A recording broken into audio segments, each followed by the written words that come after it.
أعوذ بالله من الشيطان الرجيم. بسم الله الرحمن الرحيم.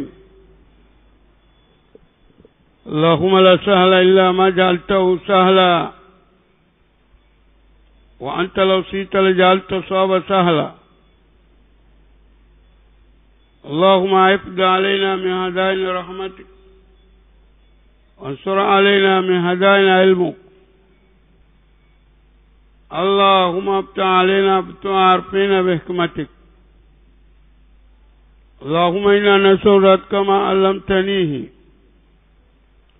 فرده إلينا عند حاجتنا إليه ولا تنسانيه يا رب العالمين.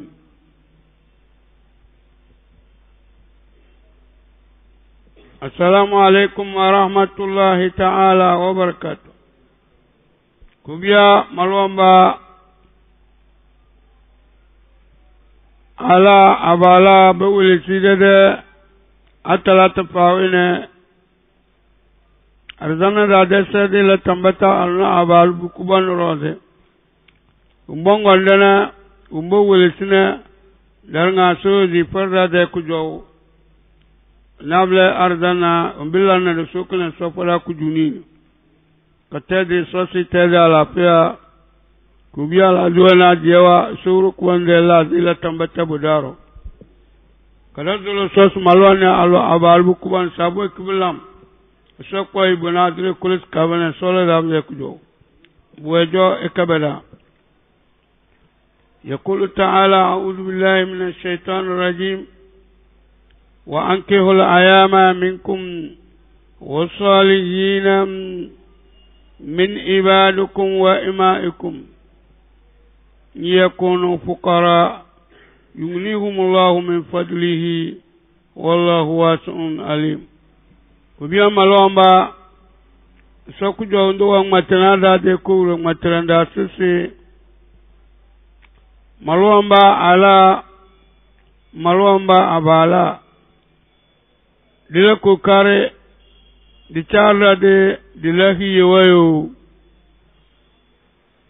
maluana lo abalo balahi umbagali kwa gasa al ayama rama abala rama ala bakwadama alueni jo bena balne echa balueni bena balne ebena alune alueni jo bena balne chahiye esa abalu abalueni jo bena alune le chahiye epo alo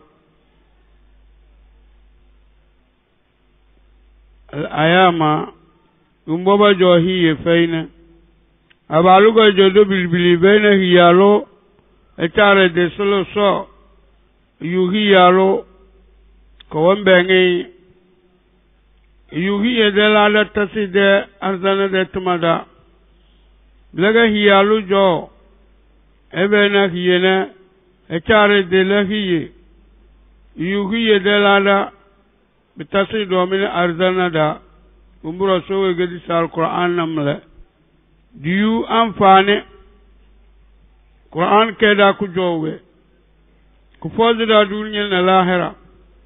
nyoko biwe nyegidi sumadala hiye madan jahiye denoya nyongbalu na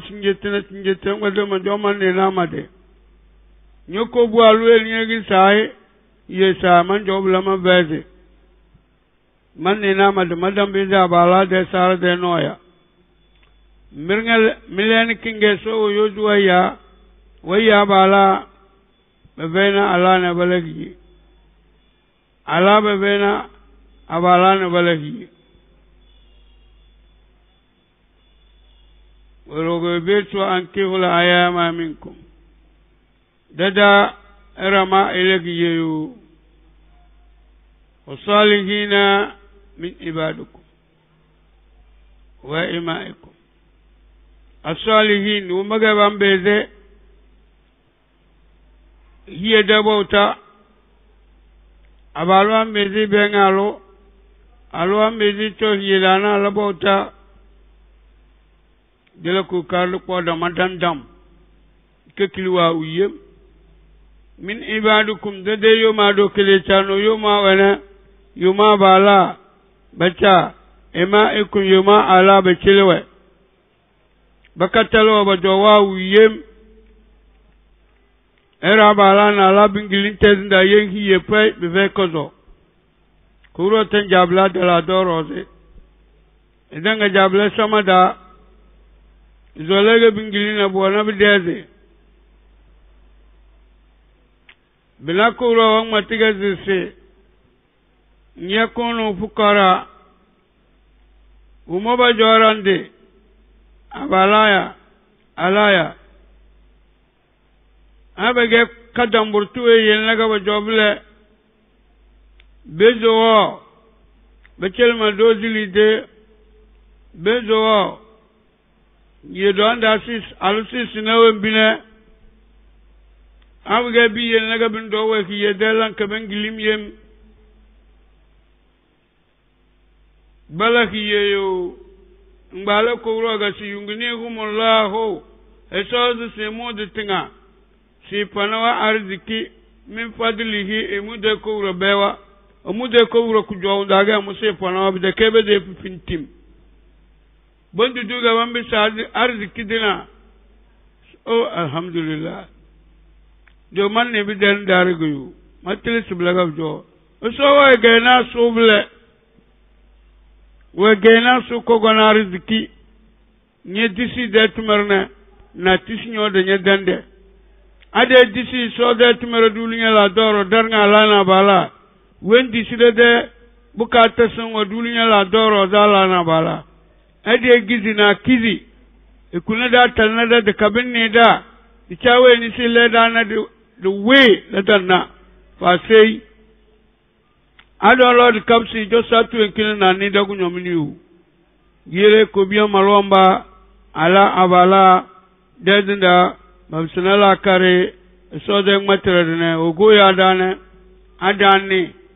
wallanda de ko rogu joniu ade gizira dane kuna da yel na dana lade angwa dalna danda de dam bezira de fozira de wallahu brade ko ro wanda yana ko ro ikondo wasu'ul ege ku jo ku bongu duga wo babden dem alimun ngege til ganye ide yum de bukato wenti bawon solena onko buwejo ngani wembi mi solena mi do bol tegele ni wallam yede albarkam lew ama buge du kon de gilim yem dawole tonena lafiya binyozi tezin da bin gilim yem bizazi bi bin gilim yem yi o pay weni wan dalilur biyan no dozo na ben gilim efeina abalu en wan dalil dokna la no dozo na efeina abla bi dola doroze so de ku jo si fade yo man dabba min ditin ba halbinimi duniya mu zo lekna mu do yuki akadeze kombi ngadana ku domilki da 20 solo da ciwo biere kuro enye gogona de marasira ade disi alana bala de la so de tumere won bada arzikina de kuro gujob de kede de wahala ade gizina kuna da tilna de dalla wahala kabdalam nyan zadbe da zade don dambeze nyebena yiku weni sin delesinena bela nye gizi kuro webelina wal yasta'fif alladhina la yajiduna nikaha hatta yughnihumullahu min fadlihi والذين يبتغون الكتاب مما ملكت أيمانكم فكاتبوهم إن علمتم فيهم خيرا وأتوهم مما لله الذي آتاكم ولا تكرهوا فتياتكم على البغاء إن أردنا تحسنا لتبتغوا عرض الحياة الدنيا ومن يكرههن فإن الله من بعد إكراههن غفور رحيم كورو كجو وندو وانفيرين دا كورو مرا سيسي وليتعفف الذين لا يجدون نكاها ونيرنا الدولهية yuko wen kisila nagi yene doyuta aluge doyuta yuko kisi nene eba zole ha baluge eba zole yuko fei ngoko wuro sito ando yuta blanja temo ko mun sojo nyebe ne yuko sinje silahi yene nja temo ko mun sojo temo ko wen kigama yuna nyojo ko wuro ga se njari nyadina indi suruna abalu de ko dai anyegalo ndi suruna alu de ko dai anyega baro ando iteji dimana dikatulu fado dengilin karuwansi abala wengilin banje bengunya alaba wumba ala wengilin bengun abala ba wumba de kalable didi suru dokidade wasiyam na fokatilu do ade di suru di taal dadi don bokke yomi aneba awla di sida sese afobu eni edam beze silahi yedoite yiku izolasi bisnei ala de kode kachare ne echare de na fokate fokatu wan zinai bika abala de ala de zarabatan jari bilaga lullo le do chari de na fokate fokatu wan zinai abala de zarabatan jari esonye ngogon fadine anye gizin dal fadine ganya dal nya de nya dando mala turonye inyo billaruna ngogon fadine do bo surundu ngbo fokatendo nan di sur bu kanyo boke aso disi nanne ga wonga vanya de ko rogu joni isindi suru lable wa hatta bu kombi talawa katwenki yunginihumullahu min fadlihi kuro won bamiya ala na bala de kuro yiko ebizi lahi yawa esi de zinda esuwa bala de mijo hiye de nda bile kana wahala bije jirma kelmi do mubunjo asiyem nyanzu hiye dan nan ne nyo yu jirma walladina gumbarnga kwata yabtaguna alkitaba ballan kodai sibatubade do chanom le yuma yuweni we dunde diga wanzulu wan jari di dole du chei ibiske zembu blebdera bambe kuro sise mimma malakata imanukum dede yuma bambe do dokno wane dede arziku en kiso wa badane fakatibuhum diben disinawe eduwe lisi chena ngingo dasi wure kona ya ma do bone beli wure kona sampua hale ngbere sibene na bati sampua bene arziku du kuban weni towa banya bone bombem bidero nyana do mate sampua ganya beli wure ba wende kona nya tera hal kidane ngini wallan na kona sampua ne kona ngini wallan na kona sampua kana ata tiliko koni bosu tatalkase brozina maromba yikondina eyawe ngini ga balnya se woro mongole sampua rodina ngini si bene to be sampua bene bo ngwate bo mo be chele edo mama ela sinye meje soro zisinje wabiske zembu wenu ejele lide anene na so tele weni do edisi be chele lide mo etalium na so chemo ne yomdu do so tele la biske zembu telega de la malomba de lauta diozi darnga de biske zembia darnga diozi de soga de do soga la lambo telenjili grogo ko rosu fakatibuhum arzi kidina agbomi da arziki munar zanna eti so de ma bane be kili so de duniya la doro be geke zambia in alum tufigin kaira amma jonwe ben amina sibagera kazamba bambizi bo fadin de mara gudu ambizi doki dikili wanja di de halalwendi elaw bleu wa atuhum jalaw min malillahi alladhi ataakum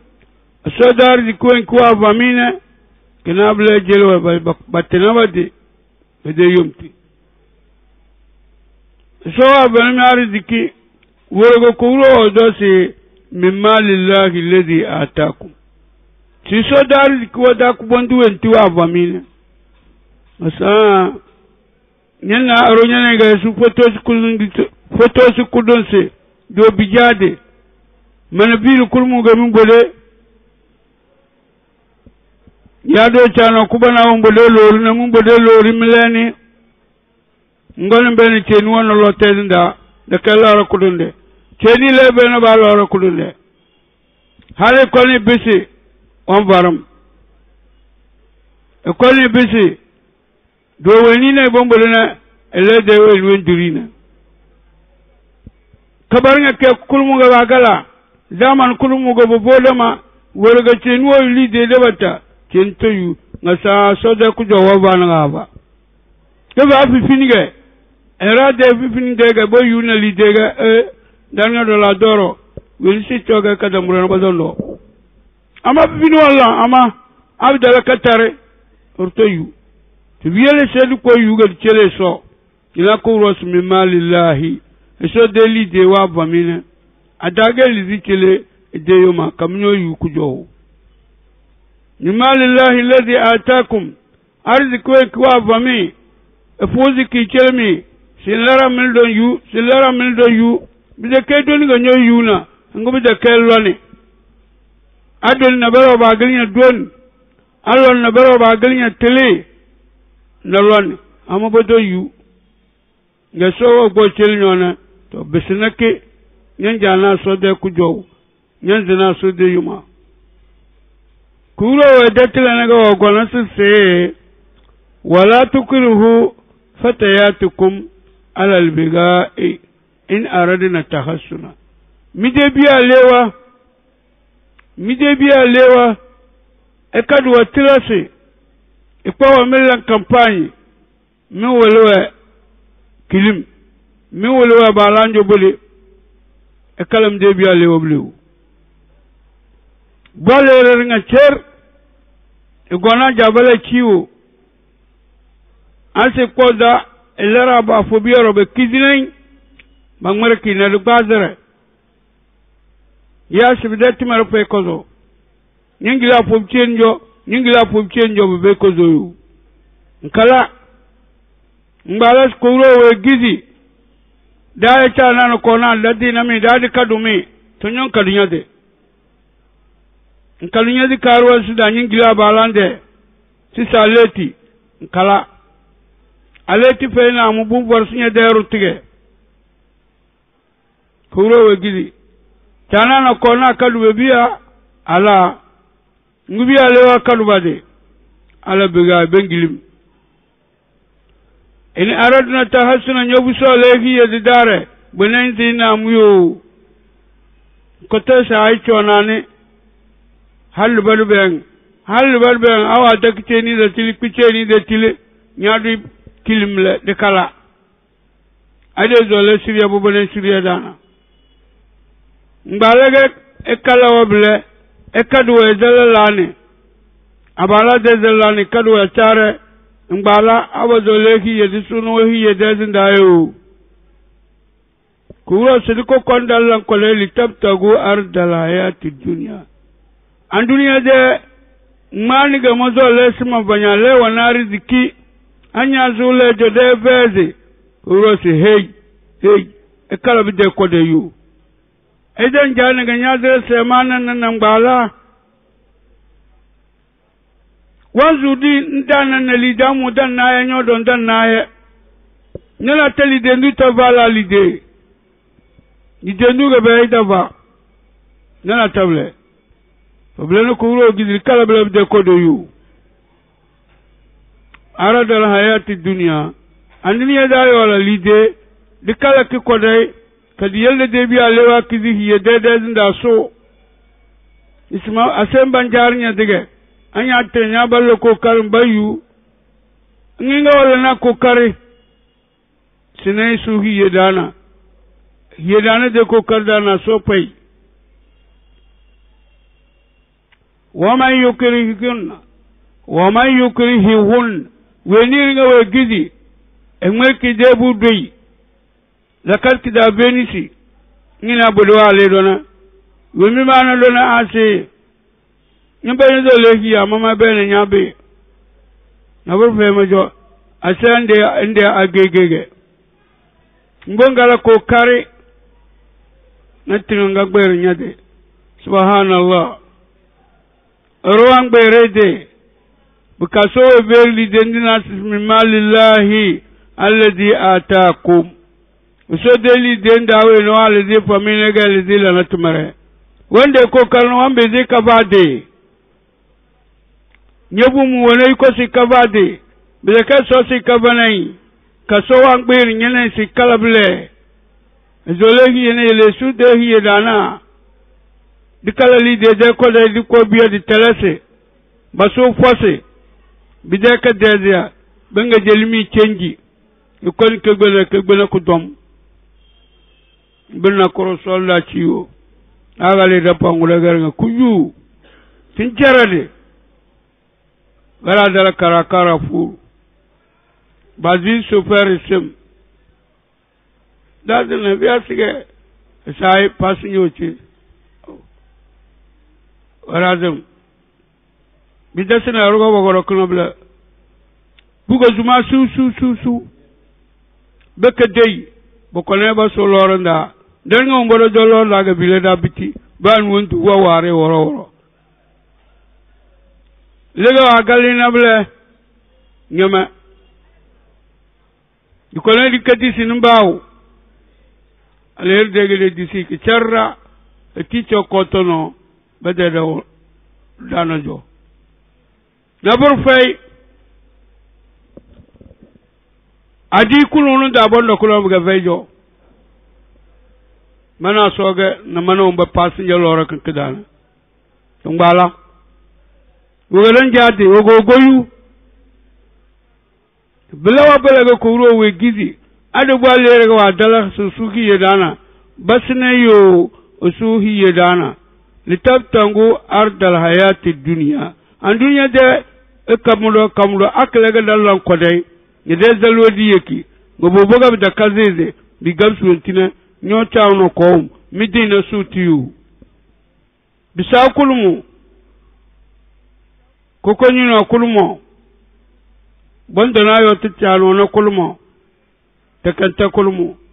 nge anu muhammad sallallahu alaihi wasallam adu welena na fatima wingu agbere dinamle nge senna moro arzikuwe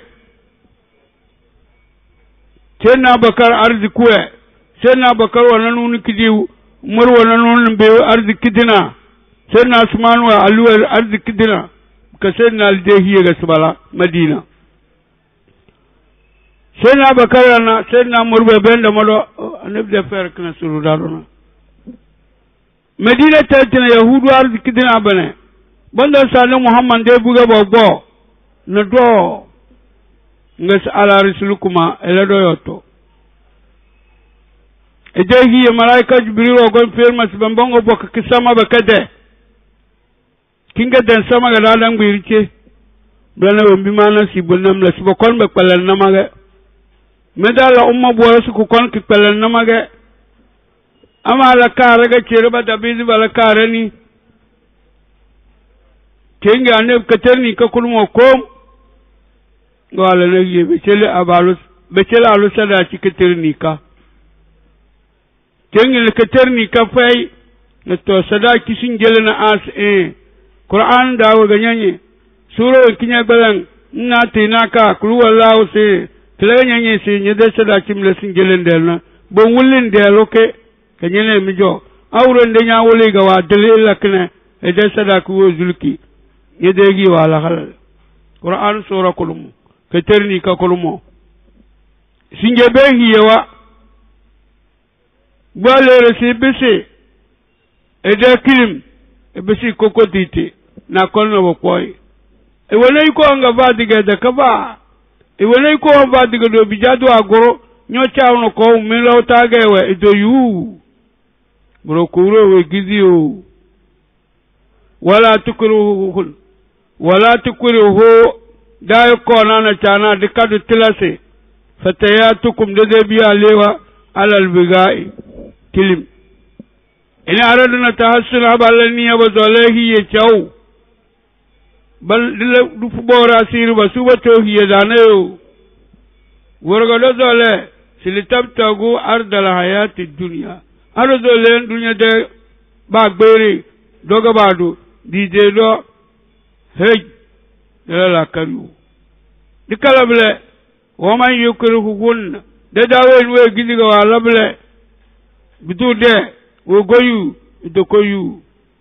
fa inna allaha isnyana kowro yukondu min badi krahin dalo watla sabade be wi ba zawanyem kala la karwe hiyeroze go de tlas dene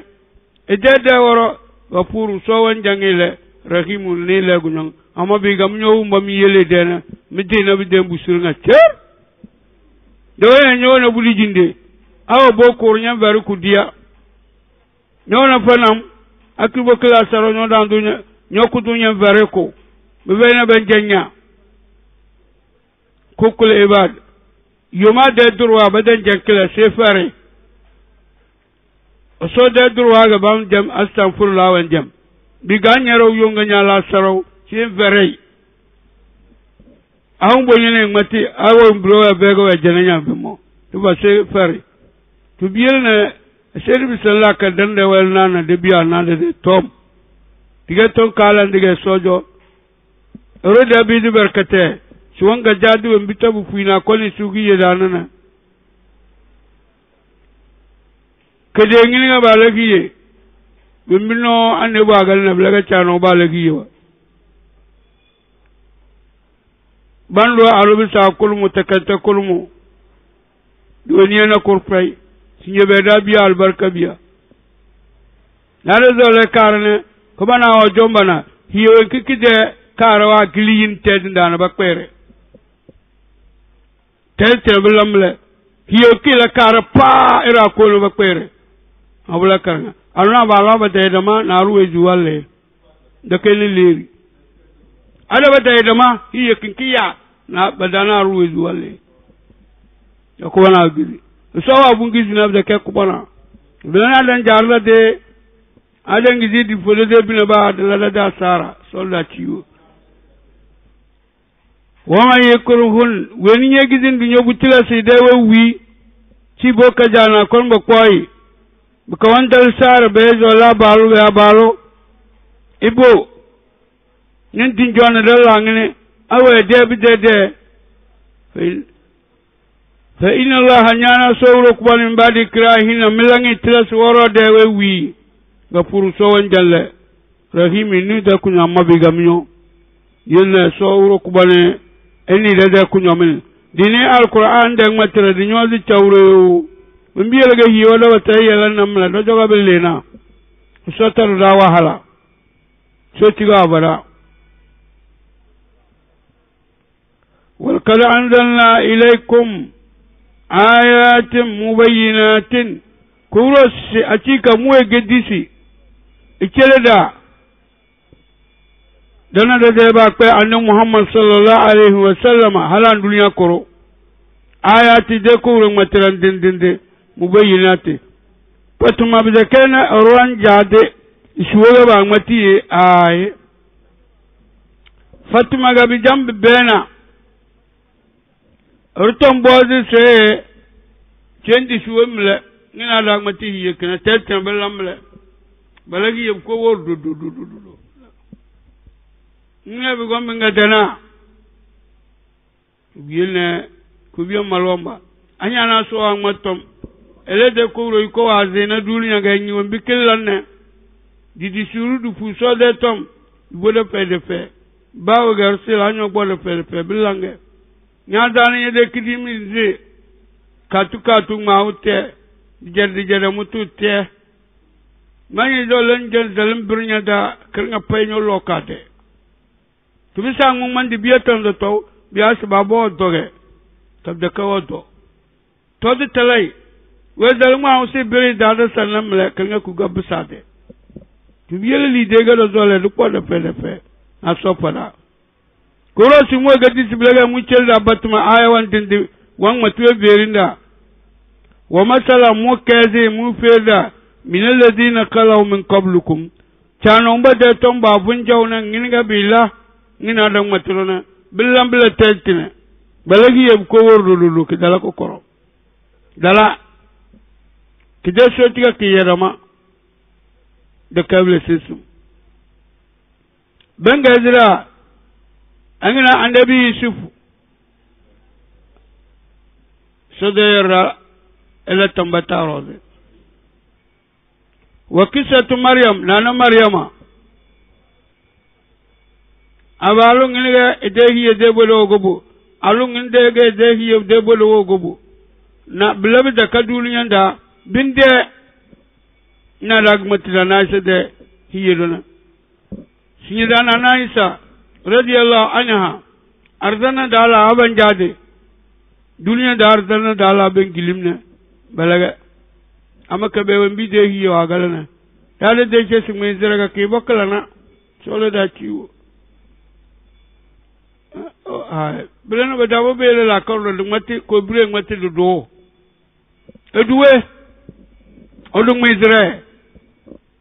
badalu bilana sinye biase wojo sayyidina alijo albarka wan kiko zona abanja dar dana dala begeno naza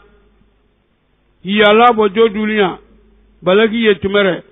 ardana da bagege ala kubona ngina kwenya wana na nyo wana tabona ngiti wana nona da bage kana nana maryama annabi sago nana hadija anu muhammad delo nana fatima nana hadija wele anu muhammad wele dana kurmon da dardana bule ko dardalo bu dardalo bidale kalamle nana hadija na darzi kiga abuzi di fanu muhammad esna de bandini la na deli de ko telande de kwazi fuzi de bawra kulinde elana wal gabo bele haleto abalo nana dije talande bule kagena ne biza kizalo makala don da lana balanda wa gnar ziki wa boze de sa annabi isna ne ba dini kila ya so do albarka e delo ronda nana fatima ngelo do ke dile do fu hiye bauta de ketuko ngubielo do nana dije aloro dudu ama eje bianda nana fatima ido ale dunya banele na hal arzana da ko da albarka ele de hiye bota so abaydarda ede bu agulu lo do ki hiye bota jada albarka so abal nole nana marama nabi sago nana asia frauna dero frauna anadi ka dokna dini izuma ale sofu asir belega arzana da ala sbe kadese yalanda umba sbe kadese namle to ko bu alo ndan jable de da duniya da na kawangene tadaler todoyo anya gidi lo wahala da mutungwale mbonga do wahala solo da tiwo ko ro se emo gona mu kezira chano mbo bende be de tona mi kablukum de kada mo bende be de tombo gona da ben kezira be de ngine go jodu nye hiye de ndana mbeti roze o mo izatam bilada wazu la kar dike saura wazu kutoluga sise tin won dudu duro se ben binga bonga ga karoto ka bena wazu mle ben binga bonga karoto ka bena biya sise katel kala da kar sumaju sum wazu de kutoluna beverin da na dinne su sai ada la bine ba do yuda ada abuzu da de ku jo ba abuzu ba sai na ko yuke dozo le du yuga da dan jabu yuda abu yunya musiba mle ada bu yunya musiba mle amanyo yu alheri mle to sofoda yu sokele bu yuda wa mau'izata wazuga bigeyo qur'anu ogolana ki gonda ton war nga dang matono wazuge awani bu monya ngbola na bla nyam fana lil muttaqina makuro sise uma bezo so no be de wazum awani de ze so ngo ga bisna bela hali chai de falfa wala zar wazuge bige so zera bodak bi chariyu ne suruma alana bala sel doki so de tombe chare chamore de kalifere bia abi gbalbi nyele bi wole chege du bolende se ka sodo albarka so jogar di ku bangu wezu ku bezo na lide we kuro we dira tele gongo na da de kuro darante na de hali we biila we bi so kenege so wo wole da do malomba o so tindinga de kuro ga so wole se wole da singiro نور السماوات والأرض مثل نوره كمسكات فيها المصباح في زجاجة كأنها كوكب دري يوقد من شجرة مباركة زيتونة لا شرقية ولا غربية يكاد زيتها يضيء ولو لم تمسسه النار نور على نور يهدي الله لنوره من يشاء ويضرب الله الأمثال للناس والله بكل شيء عليم كبيا ملوامبا أبالا كبيا ملوامبا على كورو وولدا إدي دينا إدي تلي ngase Allahu usawuro kubwane ede ko wuro yiranda dinabla wa yade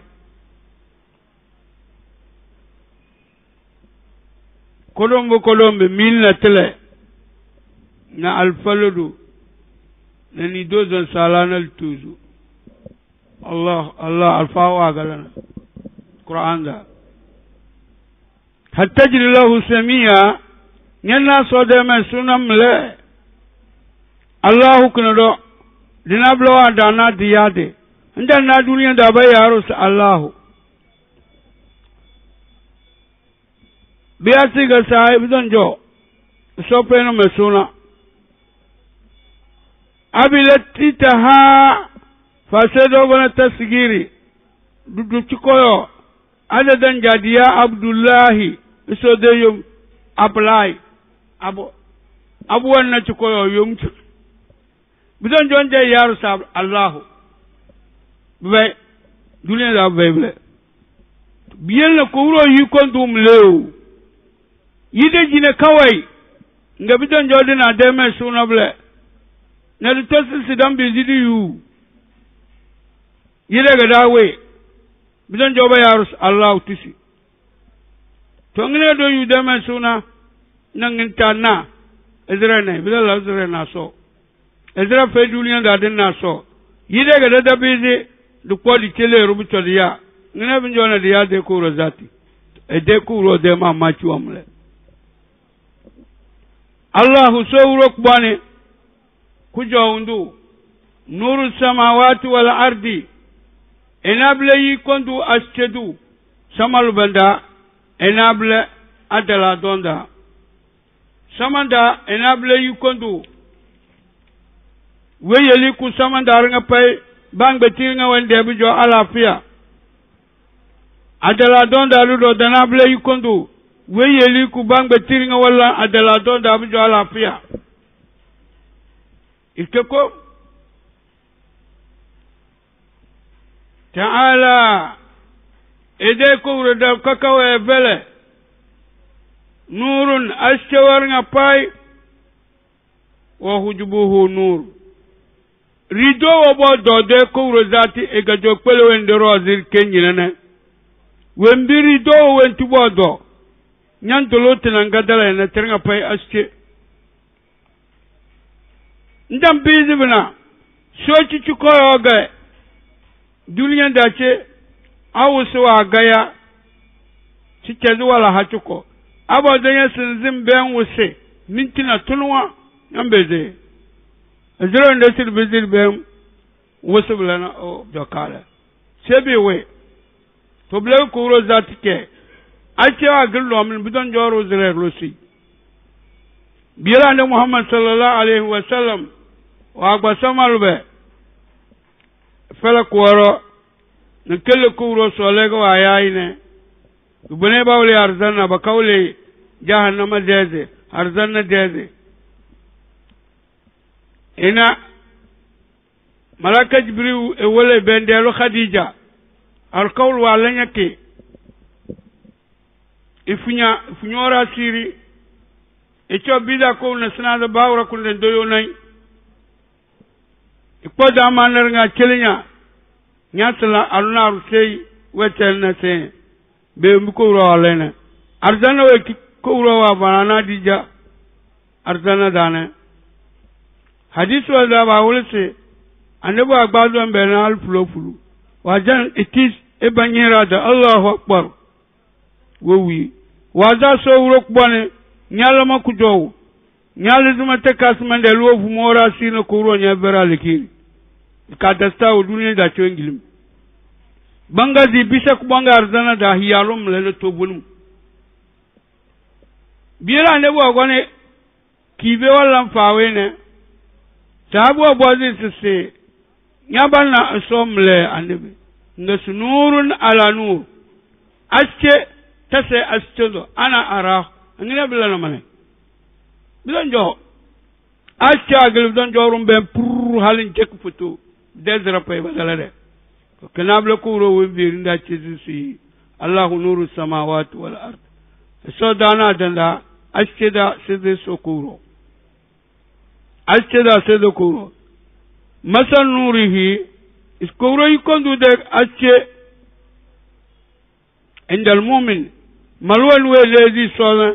wen we dedi sona bele kedra ga wala na bukata e wen brembu wana ko so kendi dedi kicere wande nas o sowro kazana nyega halitalando bembu ala kicere dum bole wombina aya na kicere de bole sebile nyama mati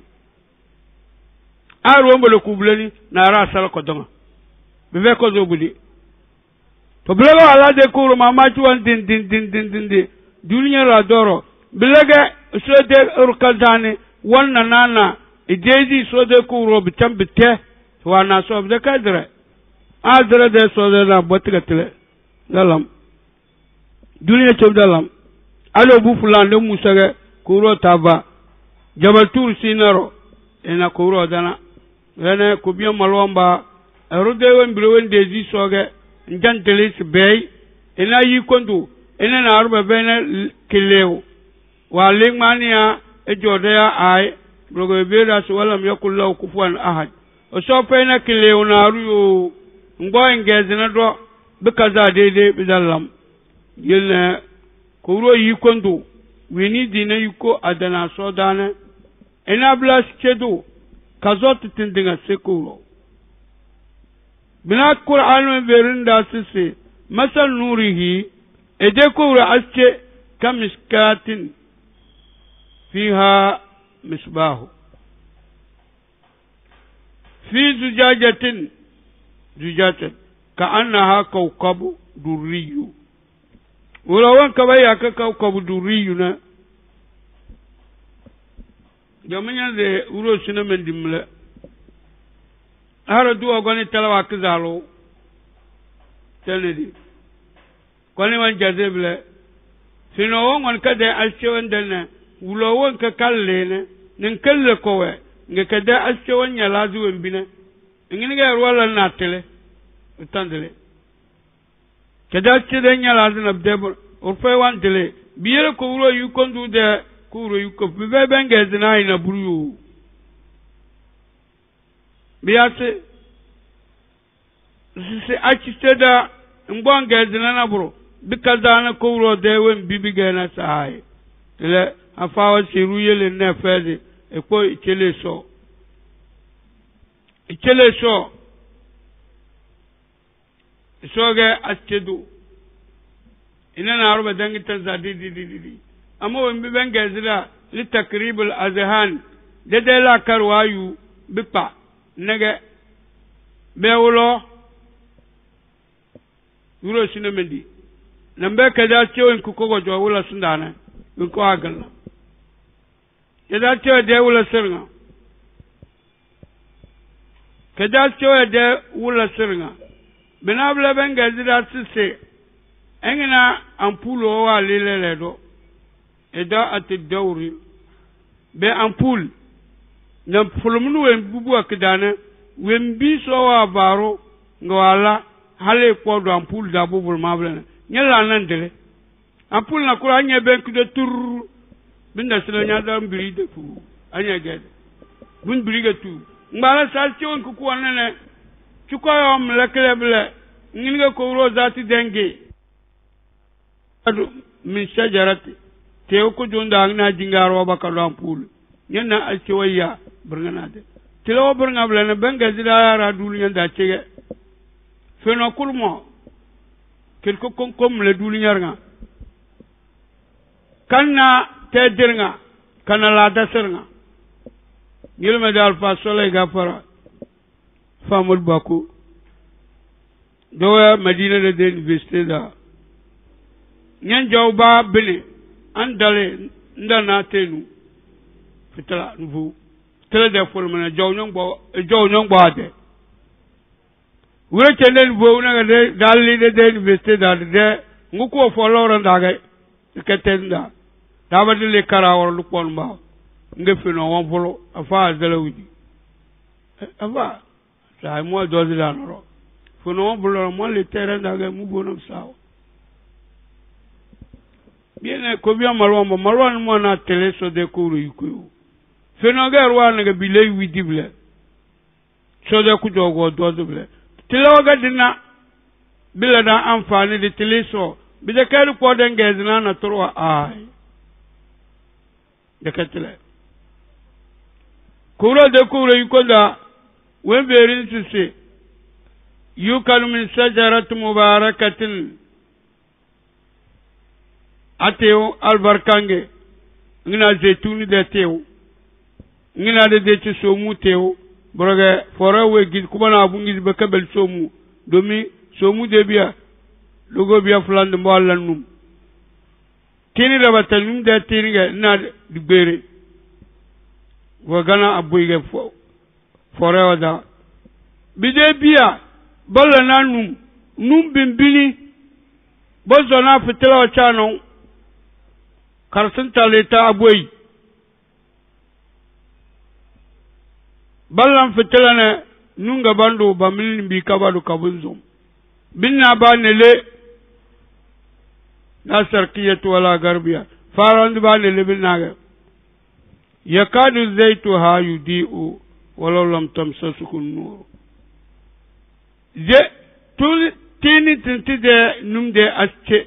wen bibin yalazina balin be na sanse aba zai sanse do andalla kala lere kulun minwan daleke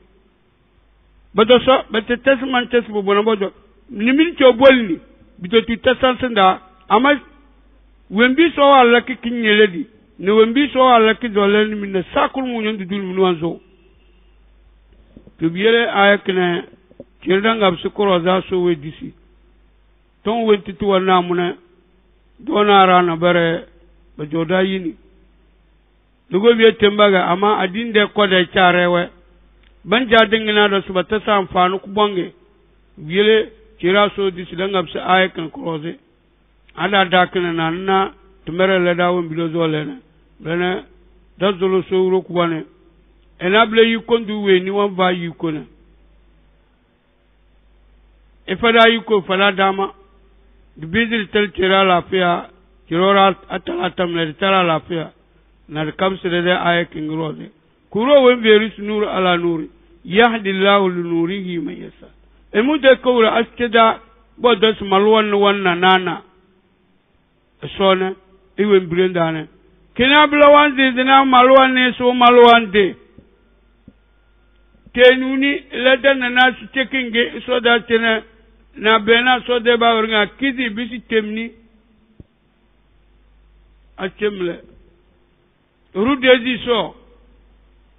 e ko de ka tar nga simchele so isinai to malwan nimle wana so de kura asche kele temere dunyete blega kura se molla na emu de kura tekinga mongwa wala na era ede yomanda man yesa o weni mu zole na Syria na editinga zole tene wo goni zole tuba bakwa bala na ina le donda inna Allah yahdi man yasa wa yudillu man yasa kuro wala Syria weni zole na wanda la weni zole na ga alfa wa ala takdir inna Allah yahdi man yasa ul hidayah sisuweni zole Syria na ga so wala Syria ويدل من يساء الضلال ويزيد ولا تلني سو تلسي كوبيا غما تراو دو تيرا بجوبن بن دوكو فيني بكيل بده على نبي ابو كما جوبو كنا تراو به ويل بن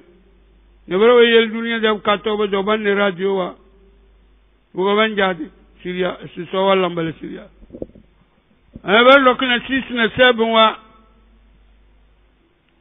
بنغبو بويوزوه weni do kuna Qur'ani jona weni do kuna sisi na sabim bungo wordo do tenda o bara da wa lisina ra ko e da ba ta gina ga rawango aba bammo weni ga so wala Syria ado do sisi weni so laine ile go wona bungo go wordo na ga so wala Syria ya weni gorte di do kuna Qur'ani ga so wala Syria biyena fasar kinge kijan kubo urde halige nyo wembi yagana ga sowo fulanya ni chiamana bozi bien na solu da Syria dinanda na de kouro yuko emo la Syria na mu de kouro yuko wa yadrubu Allahu al-amsala sawan gazu wen verinda linnas dara wallahu sawru qwan bi kulli shay alim bang betil ngapa enabe de tello teler nga pata buwede kurojo bina we verinda tisse wa wulda de kuro de ya sige we verinda tisse fi buyutin ajina Allah an turfa wa yuzkara fiha ismuhu yusabbihu lahu fiha bil gudu wal asal sisi dezinda dezuelsi villa wada manas etaz wada manas bimbode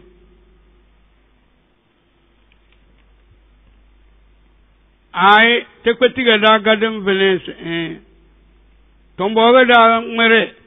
dumas wombir ngar wala ne ngaba ya buyuti benables bepe da se jamen tete da den ze so ama jingiru aga so wodo jingiru aga ko wuro wan matice sibi buyutin deze nda mana jingiru da dulunyar nga cer ne kelle rawe diji boba se ya ba lal kaul basi ben diji be ze sona teringa pay dunia da tenable so odo teringa cer ajina Allah an turfa wa yuzkara fi ismu eso le baya nan kele mize sona ya ekus kabara seso yu brozigo wa dosu se asbilenya biti wa annal masajida lillahi jingir war nga pay dunia da so de zumle ngande be very hadith da sise al masjidi bait kullu mu'min taqiyyu malwan wen wezo so na de da na ga jingiri banganta asba alabar lasar mangarub lisa edawa katira bata jingirga ayo ganna malwan wezo jingiri era komba tos manu amle gadan da na jingiri to da kai mumuni musulmi gage muslim malwan namle amma weli da malwan do zuri halbu kwa mumina to balaga jingiri wa daga be ze fari lawa bigale de min da dan fin don ne ande silkele to chonya bolani na pro du bonne file di se da min dayo fi buyutin jingiri wa da ajina Allah sawa bala dama an turfa baya wa yuzkara fiha ismuhu na de ko wuri da badarai Allahu akbar yusabbihu lahu dukwa jingirwa tintida terana da an subhanallahi wa bihamdihi subhanallahi alazim subhanallahi alazim wa bihamdihi subhanallahi alazim birnga jingirwa da dan dari ko wuro fiha jingirwa tintida bil guduwi tera wal asal na daninga asba alisa au asba na mangarbi mbalaga se alafar lasar daunda lisa ku bizul bolota biga asba na mangarbi bala tarfai bile kenuwa tera da kada asba kenuwa boda kada mangarbi to hamsa salawatina tuno gaban jana da bune tile zamo da jingirwa dayo tilaga be virable ko tafada ma di se so pari lawa yel ko kon ay atbilati ta cha no no dozo nyana wa sunse era no le mizu zamo no dozo zamo halon bonde da subidina wal iqamatu jingir de ero chokida eladona kida wa salatuna sose edo jingir da bilaga malwan di solene dayo والتسبيح والدعاء لله سبحان الله وبحمده سبحان الله العظيم دنزل وقراءة القرآن ده لندا بتادو جنجردا بيل آرنيا ده دونو دو جنجردا ما نساس هلا وقت كنغان سمبل سير جنجر أبا لنجا سيريا بلا دنيا داني بلا ملايكة دون لنيا سوجو هلا كورورة بيل كورو وانداري ديو ما نبر رجال لا تلغيهم تجارة ولا بيع عن ذكر الله وإقام الصلاة وإيتاء الزكاة سيسو ديو ما نبروه bayari jallo ne ko kolin go sabala binala gima baya ba alquran da ba gbedina lumle ayo lo beto ban matina ndem da dalo mo ga jamba matina ble tira lo beto bodo la tulhihim tijaratu fotosi tango bede la kare wala be wazuki kunda wayan won mulide parak don jokala angali tene tege wan berige dangali nabara wala tulhihim tija ejeli de photos wala mblene bidan bami so dadi ni o azikirla abaya Allahu akbar bida lanjanga sum to sinable se aya kana singana kida basar se maka nyana larubu naro aso wala ne ganganya dana so de yom nyamunde silizili de berai abaya allo bida bayan jalilo li de damu e bani ne ganya zindam ngbala an zikrillah so de ya de bayane la tulhihim tijara foto si yanna mutam bangi so de ya de ele yeli ga singa benenya aba ya bita haya ngate den disi nyallam burnga mbisna de we binyamu ze nyana yalla wala sojo wanga gilimle umbe be jingirna wando wara fade dina banare bondo bende jingiri sebo bobe so sarap be kadalo ko makawsu be de yanamu bakawsi yana munda anya gabsini awa yeranya mili nyanga sina se woga sai wat ke sai madal mina talaga maya se ko finye mili ga nyayelma banyo duna ka ba dunan beti war nga sai mina tarama ya anya mu manda mu yala ro de ko binya nyel ma mili se ko binya ke ko borase Allahu akbar o gona bla be borase ke de ka falu ga sinjel le ro dalam abu mo nya ga sina sampwa o chen ngi ko binya yel ma kumilo wen bibilan nam le so de yo ma we yan na mutan ban we so de tumara dan bambala to bayana we yeli kono so so de tumara to biel ba wor ngi de je so wazana dayo amma do gbo bine ba do telezela kare oh bisu hal na burji ngiro izdanda no basu bare